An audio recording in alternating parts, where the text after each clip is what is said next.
Hello, you beautiful and people, and welcome back to another video in this, or welcome back to BRB again, Bedrock Redstone Basics.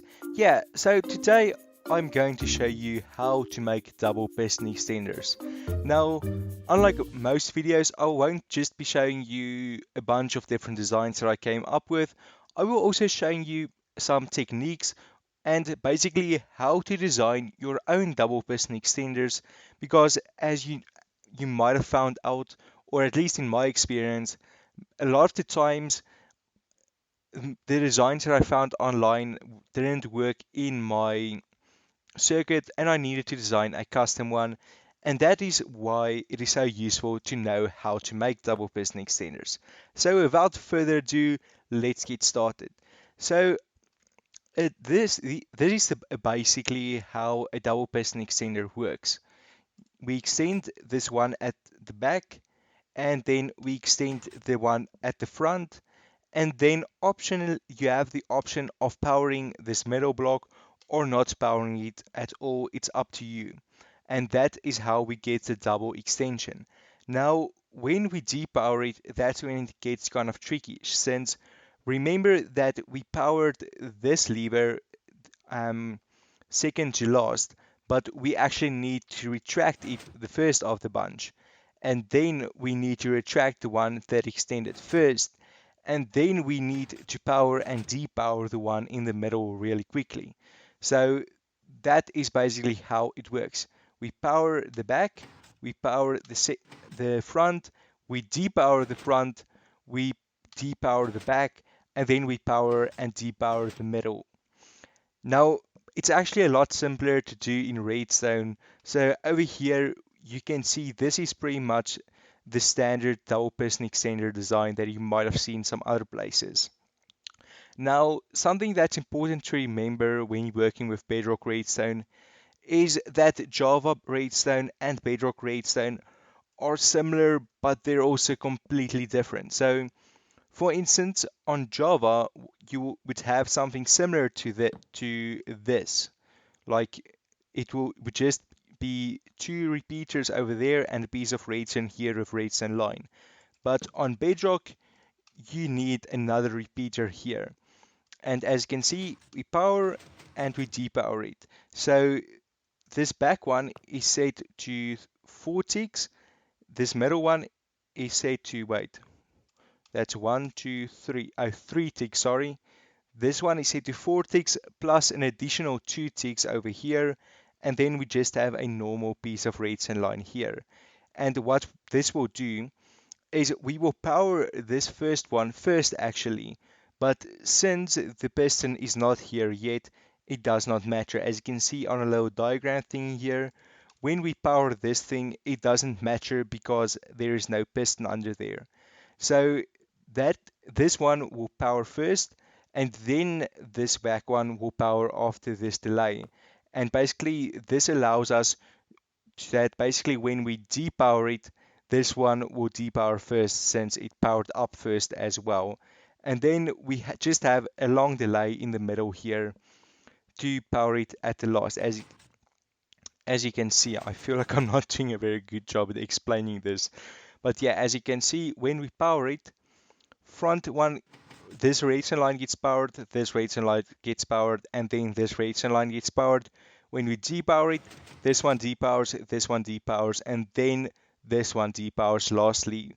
But it's still powered by the time that this one has retracted, allowing us to power this middle one again.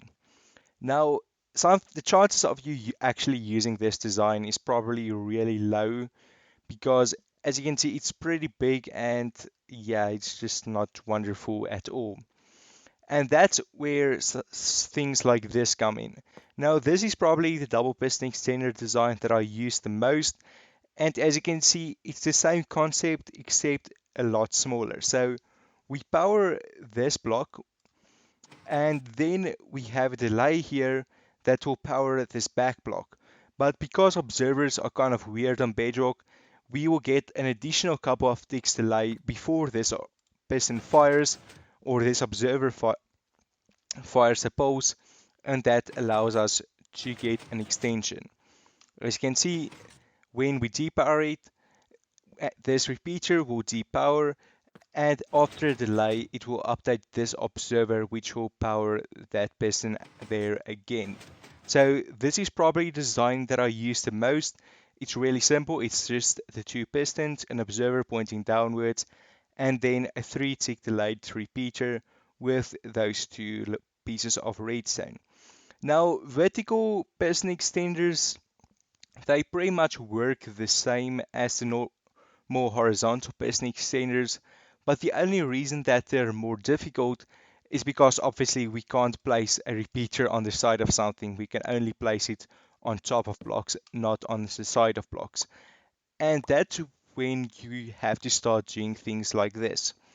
Now, this is a vertical double piston extender that I designed, but it's just so simple that I'm pretty sure someone else had to do something similar to this at least. And it works on the same concept. We have this bottom piston, which will power after delay, and this top one piece of redstone over here will power first. So this piece of redstone powers, this piece of redstone powers, and then lastly we get an update from this observer, and when we depower it, all of those things happen just in reverse. Now, if you're going to build this design for yourself, you need to use a lamp. You can't use something else like an observer or perhaps a, what do you call it, a dispenser, dropper, or hopper, anything. No, you need to use a lamp. And the reason for that is because if you didn't know, lamps actually have a powering down delay. Like as you can see, when we power it, it will power instantly, but when we depower it, it will stay on for a tick more, for one more tick before it turns off, and that one extra tick of delay is actually what makes this thing work. Now, as I said before, these two are the designs that I used most, and they pretty much work always. And yeah, feel free to use them, feel free to make your own. Yeah, on to the next set of designs. Now, these designs are based off of the use of slime blocks and pistons. Now, how they work is when you push the slime blocks with the use of a piston, that piston will actually move along with this slime block since it will stick to the slime.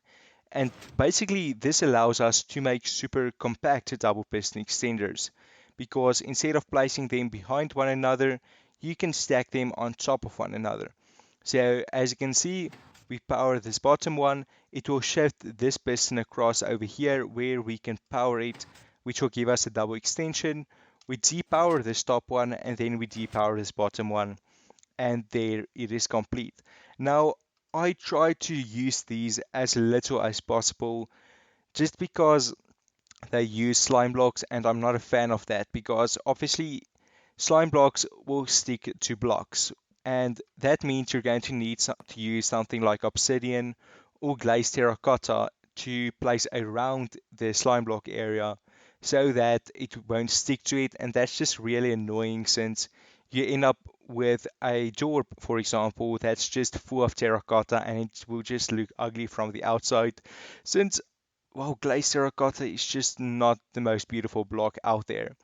Now, another problem that you will run into with this thing is the fact that you'll quickly reach the push limit. Like, this is already 5 blocks, like, and basically you only moved it two across, but you already pushed 5 blocks already.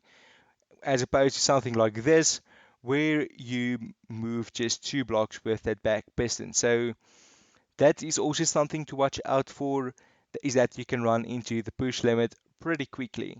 But over here I designed a little one just for you guys, and I designed this one completely from scratch actually in this little tutorial world just because I don't really use these guys, so I never really bothered coming up with an actual design for it.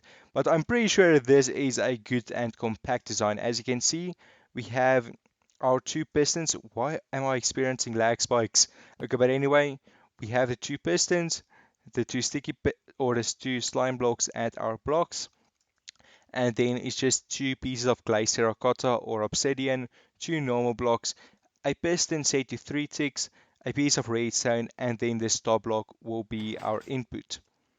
And as you can see, we get our extension, and it's pretty fast and pretty compact. That's probably one of the benefits. Like I'm pretty sure I already said that. Like slime block piston extenders, they're usually pretty compact. And when you want to make this thing vertical, you can use the same system, just vertical, just upwards. But because you lack this little, you see, the perk of using these slime blocks extenders is that you don't need this low middle line of redstone, and that makes things considerably easier. Like when we move our block, this person will move along when we retract it as well, and that just causes you to not need this lower piece of redstone line over there. Hopefully that makes sense. I'm sorry if it didn't make sense.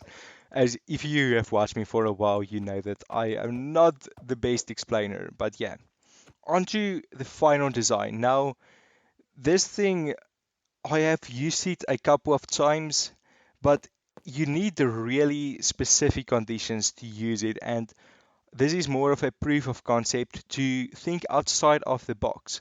So if we recap real quickly, what I said is we need to power this guy and then power this guy. But this one at the back works a bit differently in the sense that instead of powering it constantly, it will actually just be a pulse. And in some cases, this can be useful if you would like to hijack a input from a certain other circuit. But like I said, the cases for using this thing is really specific, and you're probably not going to use it that often.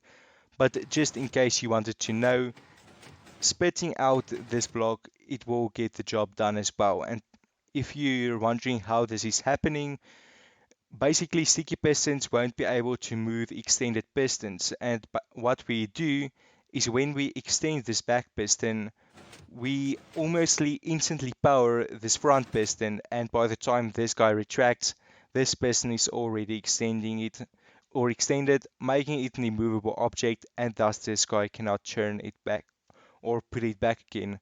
Now I'm going to show you how to build this real quickly, just because why not, honestly.